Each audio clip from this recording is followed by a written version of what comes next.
Bonjour et bienvenue toujours dans le Retail Day. Vous savez que dans le Retail Day, on aime bien vous présenter des sociétés qui sont des pépites, qui sont dans l'actu. Alors là, franchement, on ne peut pas être plus dans l'actu, on ne peut pas être plus dans la pépite. J'ai le plaisir, vous allez comprendre tout de suite, hein. J'ai le plaisir de recevoir Raphaël Gorgé. Donc on se tutoie, c'est pas la peine de faire semblant. Vous voyez, tu es président directeur général d'Excel Technologies. Bon, écoute, je souris parce que tu es tellement dans l'actu. Alors, on va parler de l'actu de ta société, de l'actu, si tu me permets, hein, globale, qui est porteuse pour ton secteur, à savoir le secteur de la défense, entre autres, hein. Juste, peut-être nous expliquer aujourd'hui, Excel Technologies, c'est quoi? Quelles sont tes activités? À quoi ressemble le groupe? Oui, bonjour Marc, merci de cette invitation. Effectivement, Excel Technologies, c'est une société qui est active à la fois dans le secteur de la défense et dans le secteur civil, au travers de produits qui sont assez bien connus, des drones, donc des drones de surface, c'est-à-dire des bateaux sans pilote, et des drones sous-marins, pour faire de l'identification, caractérisation des fonds marins, des applications de défense aussi, du déminage. Mais on a aussi toute une palette de produits, d'équipements, des systèmes de positionnement, des systèmes de navigation qui nous viennent de l'acquisition transformante de la société X-Blue que nous avons réalisée en 2022. Quand tu dis transformante, parce que c'était une acquisition massive, rappelle-nous à peu Oui, près le rapport de taille à l'époque, hein. oui, c'est une acquisition transformante. C'était une société qui faisait à peu près la même taille que nous. Et le résultat de cette fusion entre X-Blue et ECA a donné la société Excel, qui aujourd'hui, en termes de chiffres, dernier chiffre d'affaires publié, 373 millions d'euros.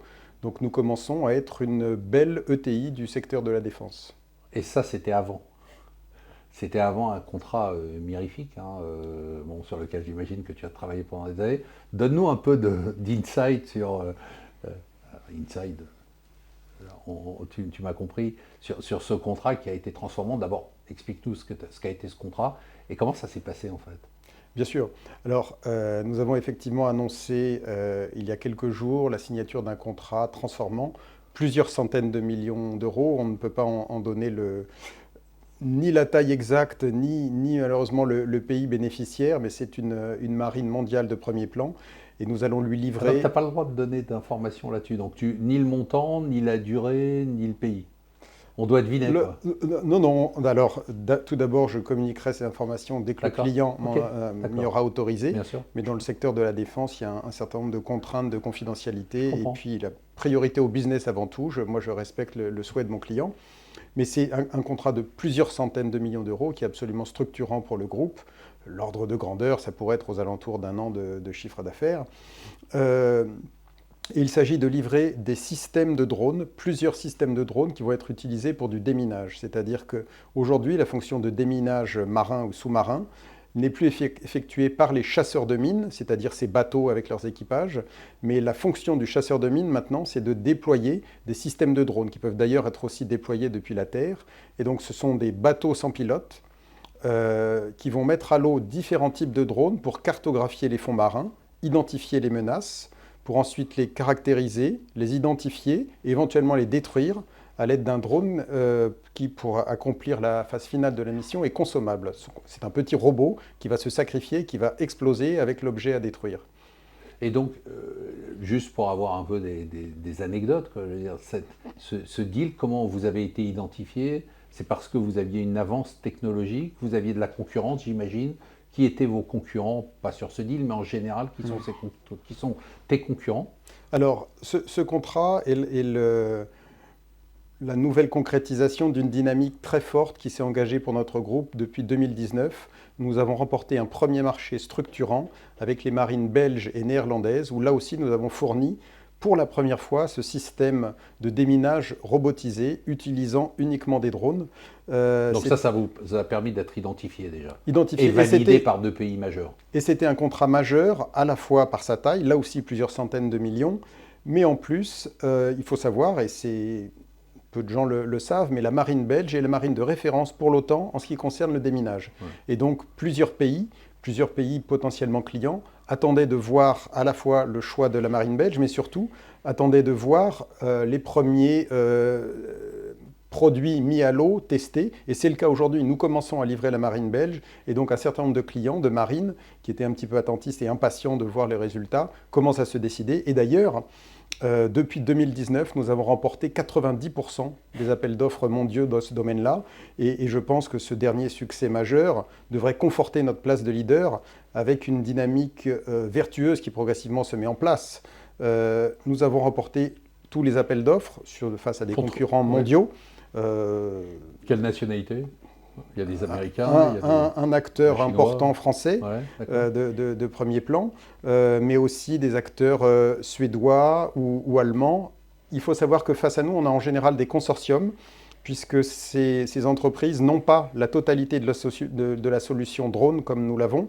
Nous sommes la seule société au monde à avoir l'ensemble de ces dispositifs. Donc nos concurrents doivent se fournir un type de drone chez un fournisseur, un type de drone chez un autre, et font communiquer tout ça. Alors que nous, nativement, nos produits sont faits pour communiquer ensemble, ce qui nous permet d'être à la fois plus performants, moins chers, et une maîtrise de l'ensemble de la chaîne de valeur. Alors je ne te demande pas de t'engager, évidemment, hein, on est dans le monde du boursier et du réglementaire, mais ce que tu es en train de dire quand même, c'est qu'à partir du moment où vous avez été testé une première fois, que ça vous a amené ce troisième contrat, on peut imaginer que vous allez dérouler. Alors, rien n'est acquis. Hein. C'est notre ambition, voilà. Mais chaque nouvel appel d'offres réserve son lot de surprises. On avait eu la déception en avril dernier ou en mai dernier de voir un appel d'offres très important pour l'Australie sur lequel nous étions extrêmement bien placés après avoir déjà écarté un certain nombre de concurrents, voir cet appel d'offres annulé ou tout au moins repoussé. Donc ces marchés-là, rien n'est acquis. Rien n'est acquis. Il se trouve que ce marché australien, je le pense ou je l'espère, va finir par revenir. Mais il est vrai qu'à chaque fois que nous gagnons un contrat, ça nous permet encore d'améliorer la performance de nos produits et du coup, je l'espère, de distancer nos concurrents. Mais nous restons extrêmement mobilisés avec un marché qui a tendance à s'élargir, c'est-à-dire le domaine d'application des drones a tendance à s'élargir également, au-delà de la guerre des mines. Alors, ce qui est intéressant dans ce que tu dis, et je voulais revenir à là, c'est que tu es face à des géants. Tu es face à la fois à des sociétés qui sont un peu de ta taille, mais tu es face à des géants. Est-ce que ça veut dire qu'en fait, le modèle et l'écosystème de la défense est un système dans lequel peuvent cohabiter des géants et des sociétés de taille moyenne, comme la tienne, ou est-ce qu'à terme, il ne peut y avoir que des géants et donc tu seras forcément intégré ? Ou forcément devenu un géant. Ou forcément devenu un géant, bravo. En l'occurrence, nous sommes plutôt en compétition avec effectivement des très grands groupes. Mais sur ce segment spécifique sur lequel on a, je pense, une avance technologique, on arrive à être tout à fait compétitif. Il faut savoir que sur l'exemple de notre programme belge, le projet dans son ensemble fait 2 milliards et la quote-part de la partie système de drone, c'est 500 millions. Donc c'est un quart de la valeur. Ce qui est déjà pas mal. Ce qui est beaucoup. Auparavant, c'était 5% la valeur de la robotique. Mais la mission en tant que telle est faite par les robots. Donc la valeur stratégique est bien plus importante. Et là-dessus, des groupes de la taille d'une autre peuvent tout à fait tirer leur épingle du jeu. Je dirais que, il y a eu aussi un tournant avec l'acquisition d'XBlue et ce doublement de taille fait que maintenant, nous nous approchons des 500 millions d'euros de chiffre d'affaires. Je l'ai indiqué, nous avons un carnet de commandes qui dépasse le milliard.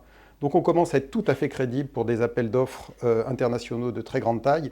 Et c'est un petit peu une dynamique vertueuse qui se met en place. Tu peux devenir un fédérateur plus large du secteur, puisque tu as déjà commencé. Est-ce que le but, c'est aussi d'accroître peut-être ta panoplie de produits et les applications avec de la croissance externe, ou on est plutôt dans le domaine de la R&D et du développement, ou dans les deux d'ailleurs? Alors, il y a une dynamique de croissance organique très forte. Notre chiffre d'affaires, c'était en croissance de 16% l'année dernière, les prises de commandes de 40%, et vu ce qu'on vient d'annoncer, l'année 2025 devrait être pas mal. Mais dans le groupe, depuis très longtemps, on se connaît depuis longtemps, on a aussi cette expérience de la croissance externe, et que c'est vrai qu'être avec la taille que nous avons aujourd'hui et surtout le rayonnement mondial, ça peut être tout à fait intéressant d'acquérir des sociétés de taille inférieure pour leur faire bénéficier de ce réseau commercial qui est en fait difficile à constituer, qui est assez coûteux pour les entreprises de défense, mais une fois qu'il existe, y injecter des nouvelles technologies, des nouveaux produits, des nouvelles compétences je ne dirais pas que c'est facile, mais c'est un levier opérationnel très intéressant. Donc moi, j'aimerais bien, dans les années à venir, effectivement, être ce pôle de regroupement. De fédération. Et aussi comme une alternative à ces grands groupes que l'on connaît très bien en France ou en Europe, qui ont tendance à aspirer, Oui. parfois vampiriser les plus petites entreprises. Être une alternative me semblerait être intéressant. Bon, alors là, on est obligé de parler de l'actu quand même, parce qu'il y a ton actu, et bravo. Il y a l'actu sur la défense, le secteur qui connaît depuis le début de l'année un boom absolument spectaculaire. Les valeurs de la défense européenne qui ont pris plus de 30% depuis le début de l'année. Est-ce que tu peux nous aider à y voir un tout petit peu plus clair? C'est-à-dire que est-ce qu'on est en train de s'exciter un petit peu sur quelque chose qui va mettre du temps à dérouler ou non, on a raison de se dire que c'est vraiment un changement de paradigme? Je vois trois niveaux de réponse. Tout d'abord, ça fait déjà quelques années que les dépenses de défense augmentent. Au sein de ces dépenses de défense, la thématique des robots et des drones connaît une croissance plus importante. Par ailleurs, les événements récents vont probablement encore accroître cette tendance-là, notamment en Europe. Et enfin, dans un certain nombre de nos produits, notamment tout ce qui est centrale inertielle et système de positionnement, nos concurrents sont très largement américains. Et donc il est possible qu'avec un effet assez rapide, non pas sans attendre le déblocage de nouveaux crédits, mais très concrètement sur des offres en cours, il y a une réorientation peut-être sur des solutions européennes. Donc c'est l'ensemble de ces mouvements qui devraient être assez favorables. Donc ce qu'on veut dire, c'est que tu es porté par un contexte qui est extrêmement favorable, tu es porté par une technologie et une avance technologique qui est très forte, qui commence à voir son application, comme tu l'as dit, puisque vous avez livré, on voit exactement comment vous exécutez, et donc vous avez le potentiel de développer. Aujourd'hui, ton ambition, pour conclure, tout à l'heure tu m'as bien répondu, c'est de devenir un géant toi-même de la défense? Avant de devenir un géant, il faut déjà bien digérer cette croissance, dérouler, exécuter proprement le carnet de commandes, mais c'est vrai que ça fait longtemps, ça fait 20 ans que je dirige le groupe familial. J'ai jamais connu une période aussi propice. Donc c'est assez excitant, même s'il y a une partie anxiogène pour les citoyens que nous sommes.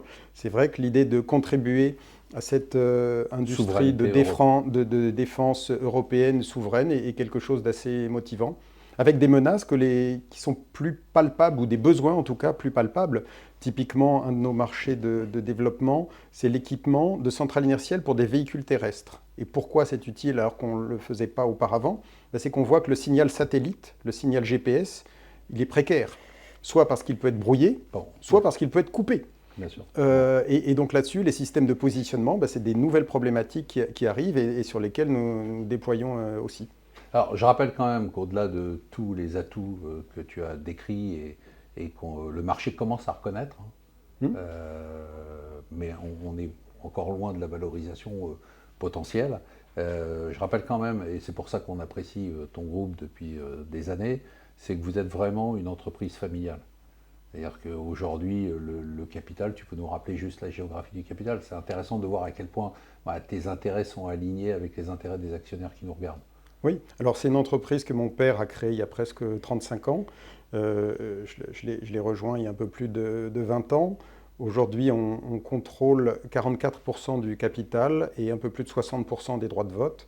Et je pense que dans ces périodes, c'est intéressant effectivement d'être capable de se projeter sur le long terme. La situation actuelle est aussi le résultat de paris, notamment de R&D, qui ont été faits il y a une dizaine d'années et qui aujourd'hui donnent leurs fruits. Mais il était important de pouvoir les porter pendant longtemps, car comme je le rappelais, parfois dans la défense, les choses prennent un petit peu plus de temps que prévu. Et c'est bon de pouvoir se projeter dans la durée, sur le temps long. Raphaël, je rappelle que tu es président d'Excel Technologies. Je te félicite, je suis bluffé. Bravo. Et puis on espère que les années vont continuer. Alors, pas forcément avec des conflits, mais en tout cas avec un réarmement de l'Europe qui va te profiter. Merci.